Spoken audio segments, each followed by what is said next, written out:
প্রিয় দর্শক মণ্ডলী, আসসালামু আলাইকুম। আজকে আমরা জানবো থার্মাল পাওয়ার প্ল্যান্টের ছোট্ট একটা প্রজেক্ট নিয়ে।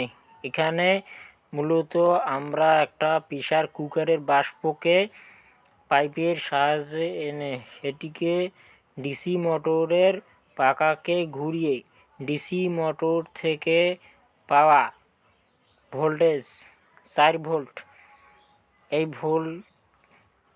ডিসি মোটরের আউটপুট ট্রান্সমিশন লাইনের মধ্যে পোলের ওপরে লোড হিসাবে এলইডি লাইটগুলো জ্বালানো হচ্ছে।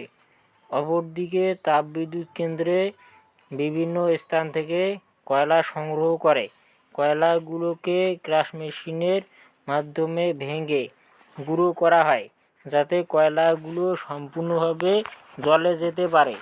আবার এই কয়লাগুলো চলে যায় বয়লার মেশিনে, যেখানে সবসময় আগুন জ্বলতে থাকে। আর ওই আগুনগুলোকে ক্রমাগত জ্বালিয়ে রাখার জন্য এই কয়লা ব্যবহার করা হয়। বয়লারের মধ্যে উপরে সরু সরু পাইপের মধ্যে পানি থাকে, আর ওই বয়লারের একমাত্র কাজ হলো যে পানিকে বাষ্পে পরিণত করা। এখন ওই উৎপন্ন বাষ্প টারবাইনের মধ্যে প্রেসার প্রয়োগ করা হয় এমনভাবে যে টারবাইনের সাথে জেনারেটরটি একই শ্যাফটের সঙ্গে কাপলিং করা থাকে, অর্থাৎ টারবাইন ঘুরলে জেনারেটর ঘুরবে। এখন ওই জেনারেটর থেকে উৎপন্ন 11 কেভি বিদ্যুৎ উৎপন্ন করা হয়। এখন ওই বিদ্যুৎটিকে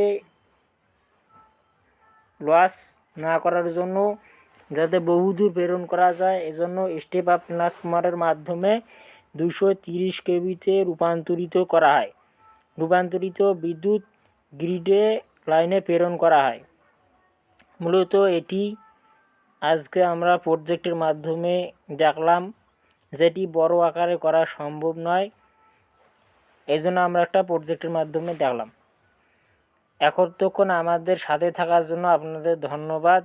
আর ভিডিওটা ভালো লাগলে অবশ্যই একটি লাইক দেবেন। ধন্যবাদ সবাইকে।